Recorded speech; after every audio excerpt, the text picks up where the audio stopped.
Glória a Deus. Boa noite, queridos. Que a paz esteja com todos, amém? Queria te convidar a abrir a tua Bíblia comigo, me ajude, ou ajude o irmão que está do teu lado. Aonde, gente? 1 Pedro, hoje nós encerramos a nossa série, e é o último capítulo. Na semana passada, nós vimos sobre que nós somos diferenciados, né? Diferenciados de que maneira? E eu estava procurando algumas coisas nessa semana, e eu achei essa epístola de Matetes. O que é esse negócio aqui? Deixa eu até abrir aqui o outro lugar aqui, né, que eu achei. Para eu não mentir aqui, né? Cadê você? Para cá.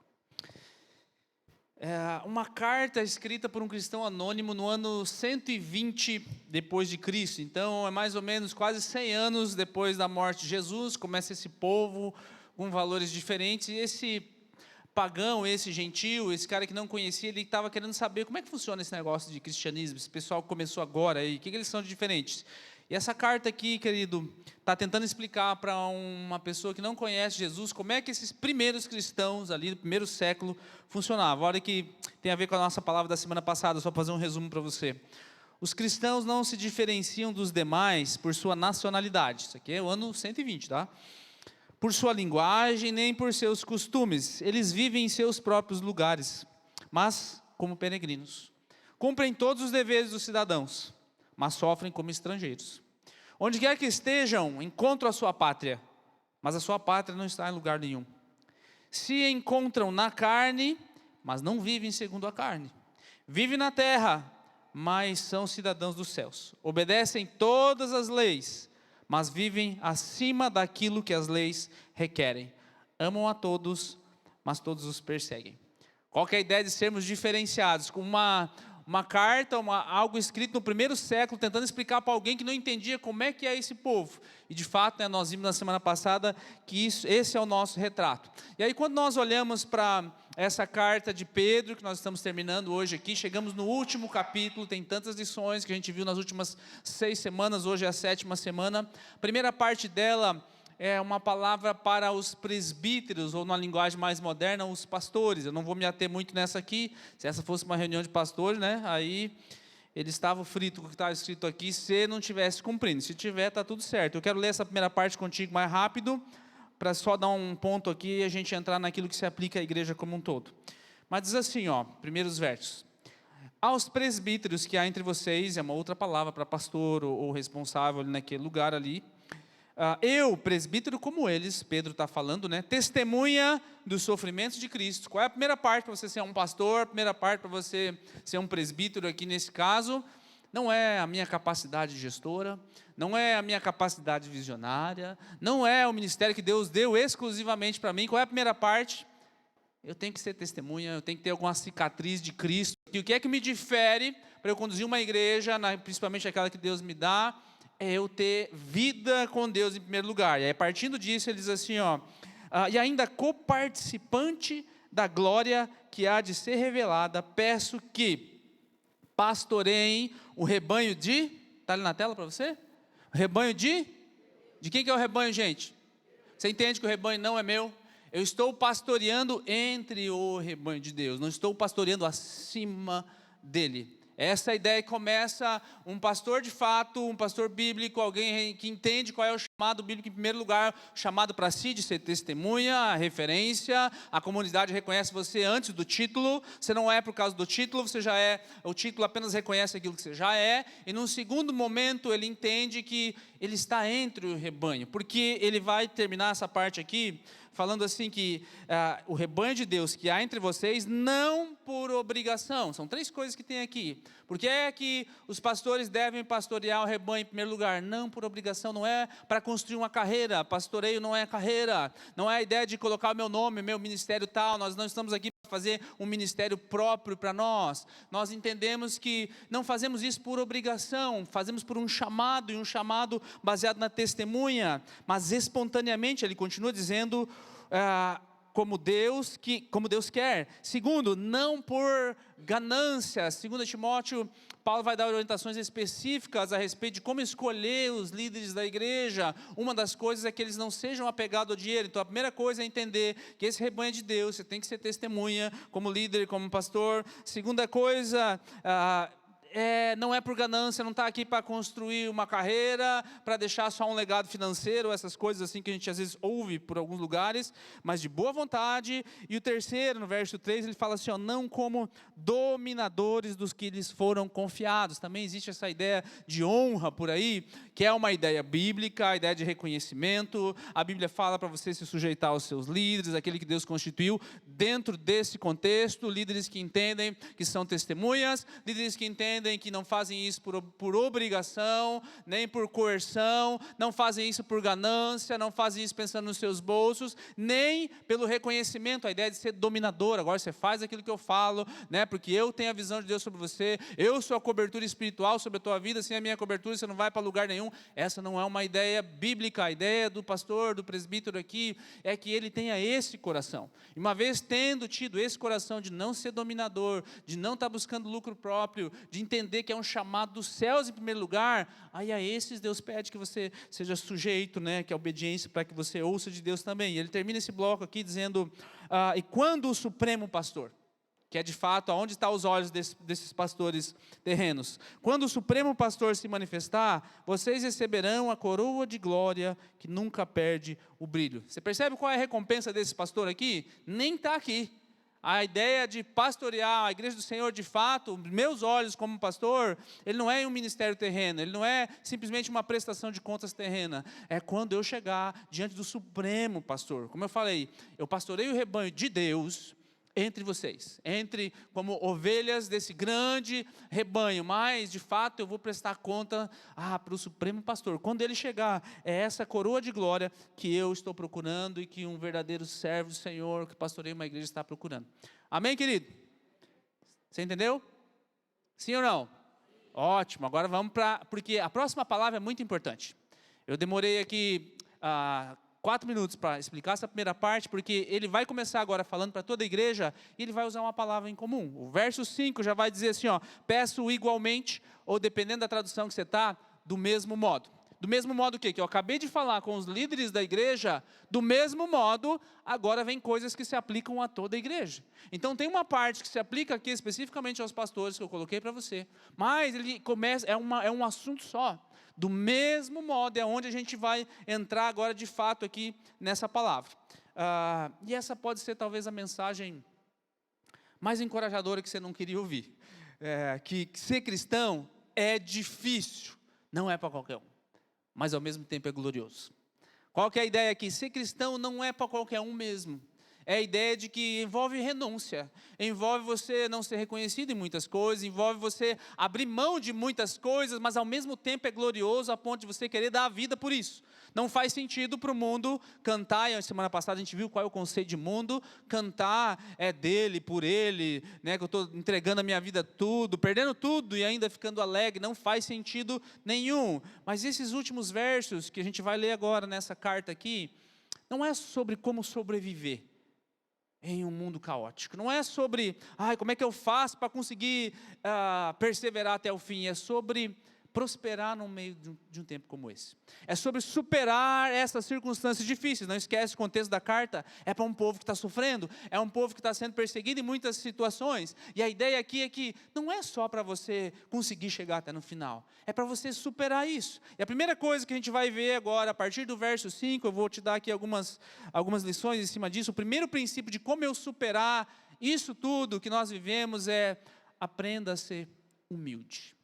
E aí agora eu quero te convidar a ir comigo, verso após verso, até o final da carta ali. Diz assim, porque a humildade é o primeiro passo, querido, se você quiser vencer. Da mesma forma, né, já vou ler em outra versão aqui, da mesma forma, jovens, sujeitem-se aos mais velhos. Isso aqui então é só para jovem, pastor. Sejam, quantos ali? Quantos está escrito lá, gente? Todos. Sejam todos humildes uns para com os outros, porque Deus se opõe aos orgulhosos, mas concede graça aos humildes. E aí a pergunta: o que significa ser humilde? Humilde significa que você vai cometer erros e você tem que pedir desculpa. Humilde significa que se você se sentir fraco ou às vezes até inadequado para alguma coisa que você está fazendo, não há problema nenhum em você levantar a mão e pedir ajuda. E sabe, ser humilde significa reconhecer que eu não sou forte em todas as áreas da minha vida. Em algumas situações eu vou te ensinar muitas coisas, mas de repente tem uma área da vida que você é até mais maduro que eu, é melhor do que eu em lidar com certas situações ou de certa maneira, e aqui a humildade está em, ei, o que você faz? O que você está fazendo para dar certo nisso aí? Você baixa a tua cabeça para tentar entender. Ser humilde, querido, é passar um tempo com pessoas comuns, sem aquela necessidade louca de, ei, ninguém me viu ainda, ninguém sabe quem eu sou aqui, esse pessoal não me reconhece, né? Você não sabe que eu sou famoso, você não sabe onde eu trabalho, você não sabe quanto dinheiro eu tenho, você sabe com que carro que eu encostei ali fora, sabe? Ser humilde, nesse contexto bíblico, é você andar entre as pessoas comuns, sem aquela necessidade de ser reconhecido. A humildade bíblica aqui é correr o risco de não ser notado. Hoje, né, no mundo totalmente egocentrado, parece difícil você viver isso. A humildade é correr o risco de não ser elogiado quando você faz um negócio bom. A humildade é correr o risco de não ser recompensado em alguns momentos. Você entende como é difícil entender essa humildade bíblica aqui? Porque ser humilde, às vezes, é correr o risco até de você ser desprezado. Por quê? Porque o orgulho vai dizer sempre assim, eu não preciso de ajuda. Eu consigo superar esse negócio aqui. Deixa eu fazer, não vou chamar ninguém. O orgulho é dizer assim, ainda não é um vício, ainda consigo controlar.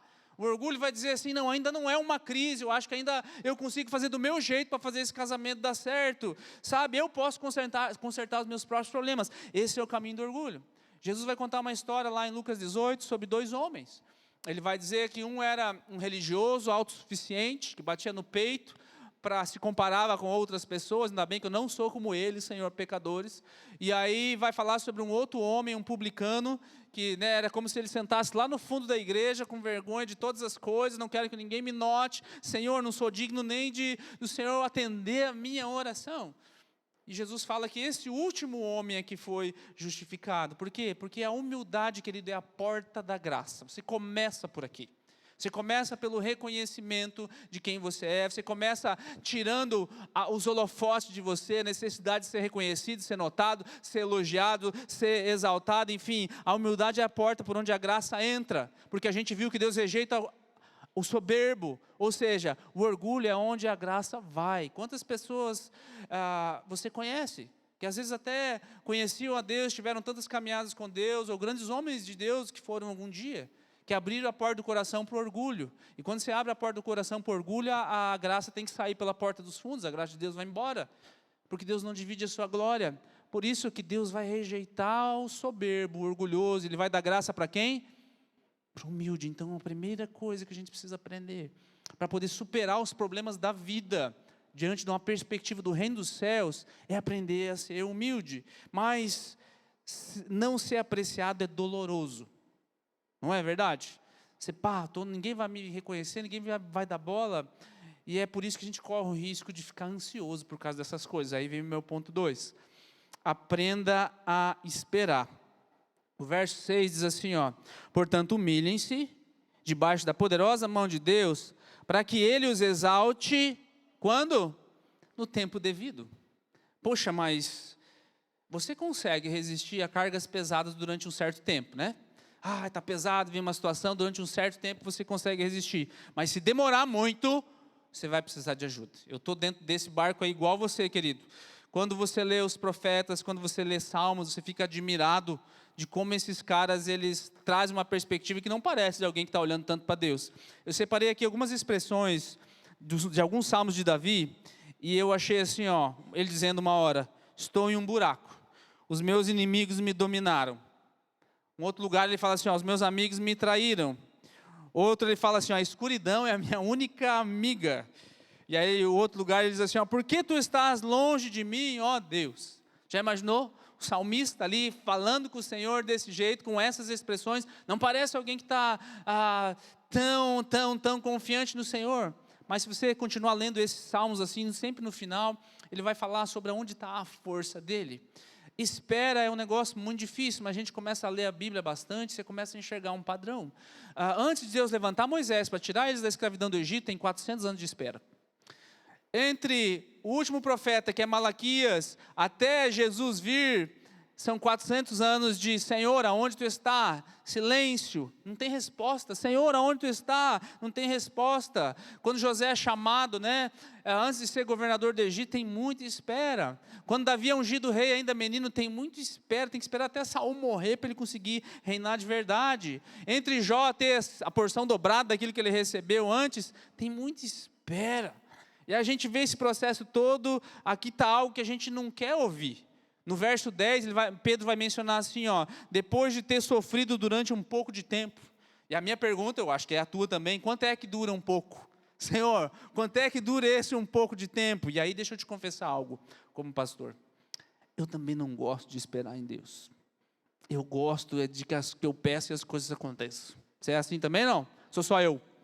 Eu peço, eu gostaria que ela já se resolvesse já. A minha carne, a minha natureza, ela não gosta de esperar em Deus.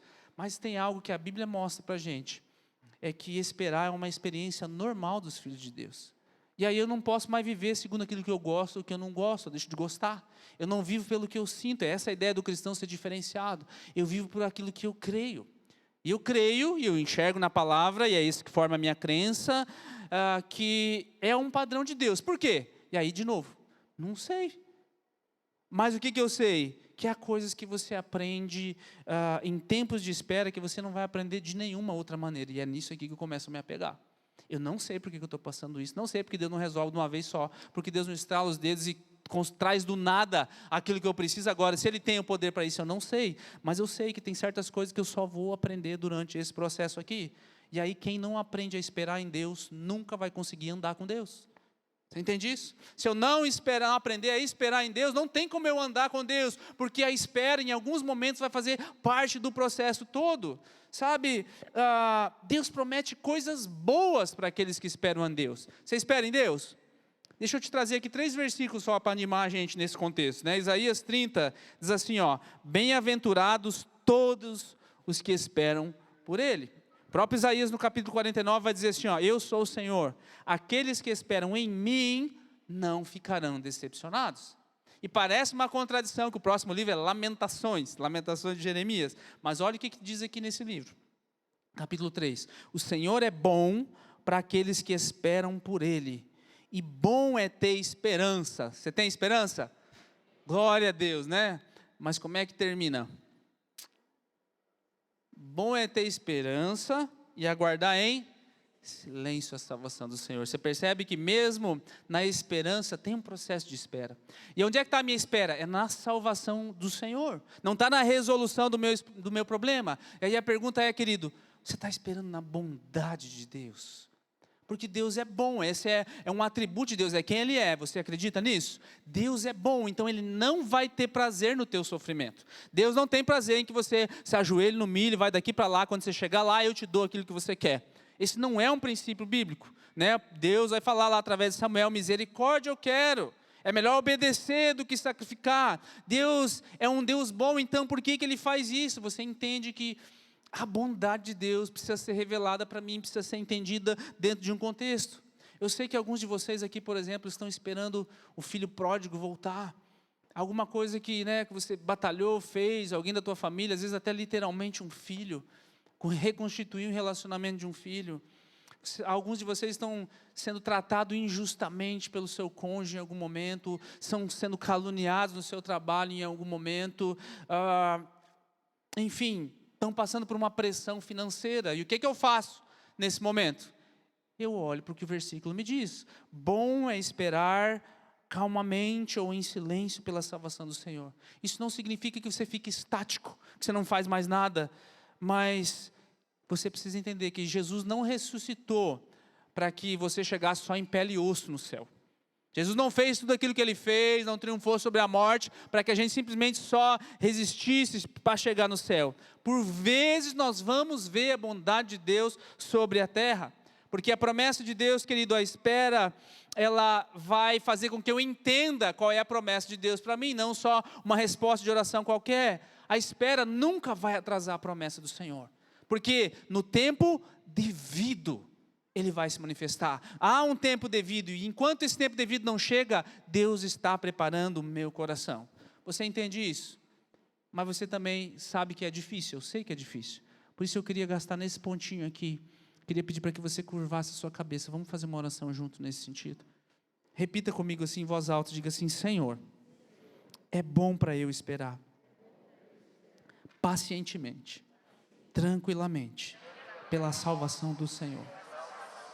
Eu sei que Tu és bom para aqueles de nós que esperam por Ti, para aqueles de nós que esperam no Teu amor, que é constante, que é inconfundível e que é para todo o tempo, inclusive para esse tempo que eu estou vivendo, em nome de Jesus, amém. Você orou? Sim ou não? De coração? Então, uma vez que você fez isso, agora você está pronto para ir para o próximo ponto, que é aprender a arremessar. Como assim, pastor? Olha o verso 7. Olha o que você acabou de fazer comigo, certo? Nós oramos, colocamos diante do Senhor, bom é esperar no Senhor. E agora, o que vem? Uma vez que você fez essa oração, uma vez que você entendeu essa primeira parte, o que eu faço agora? A palavra aqui no grego é literalmente arremessar, jogar para longe. E aí, como é que funciona esse lance sobre ele? Quanto da tua ansiedade? Um pedaço? Só o tanto que estamos aqui nesses 35 minutos de palavra? Quanto que eu lanço? Toda. E agora, querido, tem que começar a olhar para dentro de você. Qual é a força que tem aí no teu braço para lançar a ansiedade diante do Senhor? Será que é daqui até aqui? Será que é, ai, que bom, gostei desse louvor, gostei da sua oração forte, gostei dessa palavra, ai, estou me sentindo tão leve, mas quando você passa daquela porta lá, você lançou ansiedade só até na porta, e depois da porta, eu passo e começo a pegar em casa, e agora, meu Deus, como é que eu vou pagar as contas essa semana, e agora, ai, aquela coisa que não se resolveu ainda, ai, eu estou com tantos anos, ainda não casei, ai, agora como é que eu faço? Quanto da tua ansiedade, querido, você joga aos pés do Senhor? Esse é o ponto. Uma vez que eu fiz essa oração, eu tenho que entender que eu lanço sobre Ele toda a minha ansiedade. Por quê? Como termina o versículo? Ele tem cuidado de nós. Entenda que Deus não te abandonou. Entenda, querido, que não é fácil, por isso que eu demorei toda essa primeira parte ali, a gente espera e vem, e a humildade, e o reconhecimento, e todo esse processo, mas uma vez que a gente para, a gente ora, o que a Bíblia diz? Vamos pegar o contrário, vamos começar do final para o começo do versículo. Ele tem cuidado de nós, portanto, lança sobre Ele toda a ansiedade. Uma vez que eu entendo essa bondade de Deus, eu entendo que as ansiedades não são para ser carregadas, elas são para ser entregues. O que é que Jesus diz? Meu fardo meu jugo é suave, toma sobre vocês, dá o de vocês para mim. É isso que Jesus fala para nós. Ele não está dizendo apenas, olha, ora sobre isso. Ele está falando, coloca nos meus ombros, eu carrego isso para você. Porque o oposto da ousadia é o medo. O medo é aquilo que ocupa o nosso pensamento com a seguinte ideia, se tem alguma chance de dar errado, vai dar errado. E se você continuar alimentando esse tipo de pensamento, aí o teu coração vai começar a ficar ansioso, você vai perder o teu sono, é aquele pensamento, olha, tem uma chance de dar errado esse negócio aí, tem uma chance de você quebrar esse ano, e aí você começa, então eu acho que é isso que vai acontecer, e aí a ansiedade começa a tomar conta do meu coração. Quando eu coloco diante do Senhor, você vai ver como é que a gente vai terminar a palavra, é com o oposto desse pensamento aqui. E aí uma vez que eu caminhei diante disso, vem o próximo versículo que vai me dizer o quê? Tá, você já entendeu, você já lançou diante do Senhor, mas ainda assim, esteja atento. Verso 8, sejam sóbrios, vigiem, porque o diabo, o inimigo de vocês, anda ao redor como um leão, rugindo e procurando a quem possa devorar. Eu já compartilhei contigo várias vezes, né? Você sabe que eu gosto de ficar assistindo Animal Planet, esse negócio de safari. Não sei se eu tinha coragem de entrar lá no meio dos leões, mas já assisti e já aprendi algumas coisas. E uma das coisas que eu aprendi é que os leões, quando eles vão caçar, eles não chegam no meio do rebanho, deixa eu ver o mais gordinho, o mais fortinho, o mais suculento. Ele chega, né, se você assistir esses vídeos tanto quanto eu, você vai ver, eles quase que deitam assim do lado, é aquela manada de búfalo, né, aquelas carnes de tudo que é tipo, certamente do leão, deixa eu ver o que tem hoje, picanha, costela, deixa eu ver. Ele não pega isso aí. Ele fica ali olhando aquela turma toda passar e passa cada animal ali que poderia, né, ser o suprassumo da carne para ele. Ele está de olho nos feridos, nos doentes e nos desgarrados. É nesse que ele está de olho. E ele é o leão, ele fica ali esperando, tá aquela turma toda passando, um monte de oportunidade passando, um monte de oportunidade passando. Ele só está esperando aquele que está fraco, aquele que está ferido e aquele que está se desgarrando daquele rebanho. E é essa analogia que Pedro usa para nós. O diabo, ele anda como um leão. E uma das primeiras coisas que ele vai tentar colocar no teu coração é feridas e doenças. Para que uma vez que você começa a se concentrar nessas coisas, nesse tipo de ansiedade, você começa a duvidar do amor de Deus, você começa a duvidar do poder de Deus, e aí você vai se tornando fraco, até que em um momento você começa a se desgarrar do rebanho. Ele coloca feridas no teu coração, feridas às vezes vindo dos próprios púlpitos, das próprias lideranças, de muitos lugares, dos teus irmãos que estão aí sentados do teu lado, eles vão te ferir em algum momento, e aí essas feridas vão vindo, e se você não curá-las diante do Senhor, você vai começando a se desgarrar do rebanho de diversas maneiras. Você começa a se afastar das coisas da igreja, você não quer mais estar diante daquelas pessoas, você não frequenta mais os cultos, você não convive mais com os irmãos lá no meio da semana para estudar a palavra, você só lê quando você tem vontade, você quer fazer as coisas aí do teu jeito. Não, a igreja somos nós, né? Deixa eu cultuar as coisas do meu jeito. E é assim que ele vai minando aos pouquinhos a tua força, e quando você vê, você está longe do rebanho. E aí você não está mais naquela constante alimento, você não está no meio da turma, no meio da manada, sabe? Ele está olhando aquele que está ficando desgarrado. E ele vai desanimando, ele vai colocando tristeza, e é assim que ele está fazendo com muitas pessoas ao redor do mundo, querido. E quem está falando isso aqui é quem viveu a própria experiência de ter Satanás atacando ele em circunstâncias difíceis, que é Pedro. Ele abandonou, ele negou Jesus em Lucas 22. E o que é que Jesus fala para ele? Jesus orou por Pedro por duas coisas: para que a fé dele não desfalecesse e para que o ministério dele ressurgisse depois, no meio do medo. Deixa eu ler para vocês, Lucas 22. Simão, é Jesus falando para Pedro, né? Satanás pediu vocês para peneirá-los como trigo, mas eu orei por você, eu intercedi por você. Por quê, Pedro? Para que a tua fé não desfaleça, e quando você se converter, 2 anos e pouco, né? Quase 3 anos caminhando com Jesus, quando tu te converter, fortaleça os seus irmãos. E o que ele está fazendo aqui? O que é que nós estamos lendo aqui? Durante as últimas 6 semanas, 7 com hoje, nós estamos lendo a concretização da promessa de Jesus sobre a vida de Pedro. Porque ele se converteu, né, gente? A ponto de ele fortalecer a gente hoje, 2000 anos depois, com essa carta. E segundo a tradição, quando pediram ele para negar Jesus de novo, ele falou: pode me crucificar, eu nem quero morrer como meu Senhor. Inverte esse negócio aí. Essa é a transformação que só o Espírito Santo pode fazer. Essa é a convicção que só Deus pode fazer.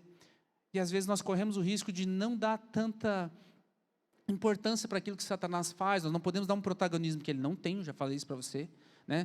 Tem um livro do C.S. Lewis, eu separei aqui um trechinho para ler para você a respeito disso. Ele diz assim, é um livro chamado, na verdade é um conjunto de cartas de um diabo ao seu aprendiz, que ele falava na Segunda Guerra Mundial para o pessoal da Inglaterra. Ele diz assim, os cristãos cometem 2 erros principais em relação a Satanás. Presta atenção. Algumas pessoas dão muito crédito. Todo pneu furado é causado por um demônio, né? Como se estou indo mudar o mundo, aí Satanás se levanta para furar um pneu do meu carro, né? Todo mundo está indo mudar o mundo toda hora, né? Satanás me despediu, tirou meu emprego. Não foi porque eu chegava atrasado, não foi porque eu não cumpria as minhas metas, não foi por causa disso, foi porque Satanás se levantou. É um protagonismo que ele não tem. Talvez ainda mais problemático, ele continua dizendo assim, que sejam aqueles que não reconhecem a presença do inimigo. Você percebe que dar o protagonismo que Satanás não tem é um perigo, mas ainda mais problemático é não reconhecer que ele está aí como um leão rugindo. E aí a pergunta para você é: você tem lidado com alguma tentação recorrente? Tem alguma coisa aí que volta e meia bate, volta e meia bate, volta e meia você cai. Volta e meia bate, volta e meia você cai. Tem alguma coisa aí que a tua família está passando já há muito tempo?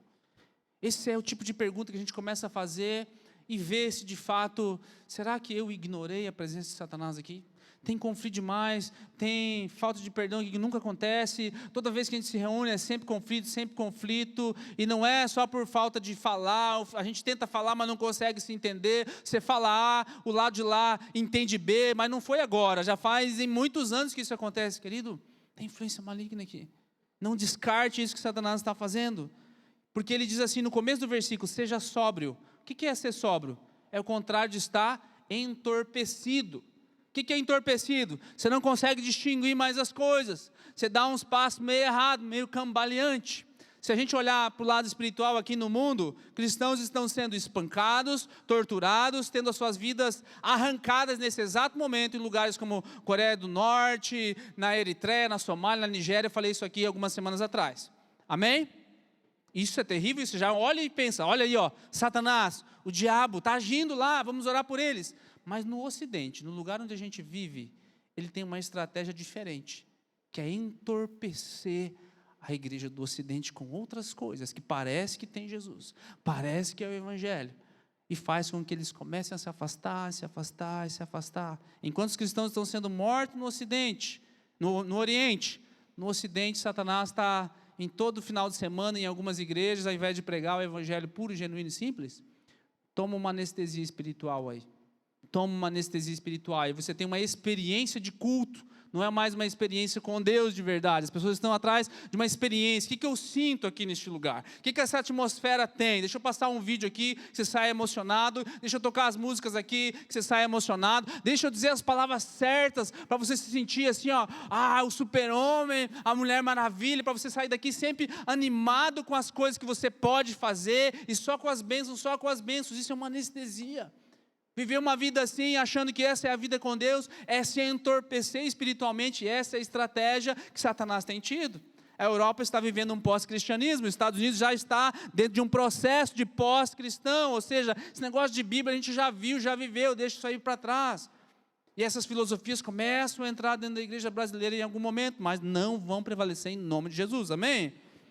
Deixa eu ir para a parte final aqui. O inimigo, querido, ele não teme quem se acha forte. Ele teme quem está atento o tempo inteiro. Portanto, resista, que é o que vai vir agora. Verso 9. Resistam-lhe, permanecendo firmes na fé, sabendo que os irmãos que vocês têm em todo o mundo estão passando pelos mesmos sofrimentos. O que é isso, querido? Você está em guerra, mas você não está sozinho. Os nossos irmãos ao redor do mundo estão passando pelos mesmos sofrimentos. A estratégia para uma comunidade ferida, qual que é? Gálatas 6:2, carreguem os fardos uns dos outros. Não tem como eu caminhar sozinho. Você percebe tanto de problema que eu tenho, que você tem, não tem como a gente caminhar e se sustentar sozinho. Por isso que Jesus fala na oração sacerdotal, João 17, Pai, que eles sejam um, como eu e você somos um. Você não precisa temer Satanás, mas você também não deve ignorá-lo. Sabe, lutar com as armas da carne, ou seja, a nossa sabedoria, é como se entrar num tiroteio com a faca só, não funciona.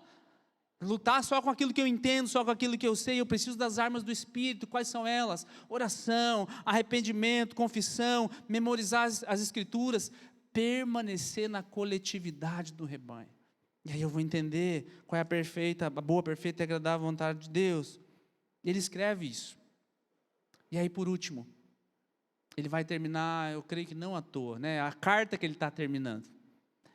O último ponto que eu coloquei aqui é abrace a graça. Por quê? Olha o verso 10 comigo lá. O Deus de toda graça, que os chamou para a sua glória, glória eterna em Cristo Jesus. Depois de terem sofrido durante um pouco de tempo, falei lá atrás, o que Deus vai fazer, gente? Os restaurará, os confirmará, lhes dará forças e os porá sobre firmes alicerces. Ele está terminando a carta.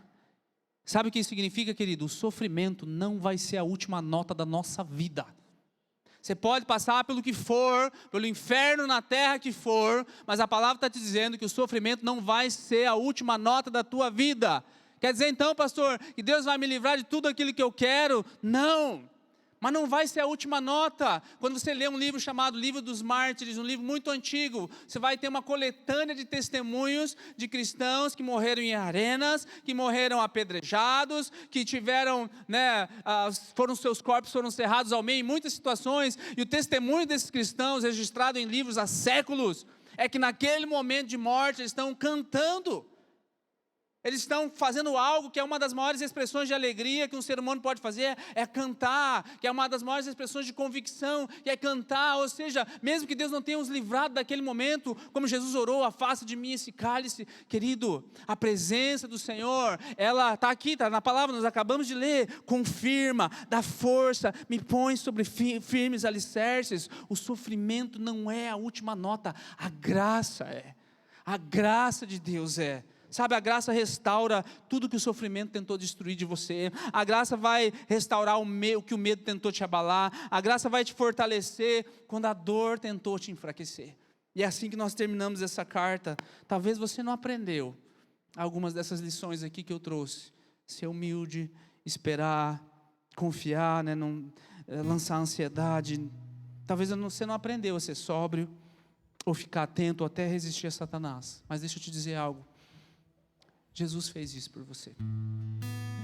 Se coloque de pé, por favor.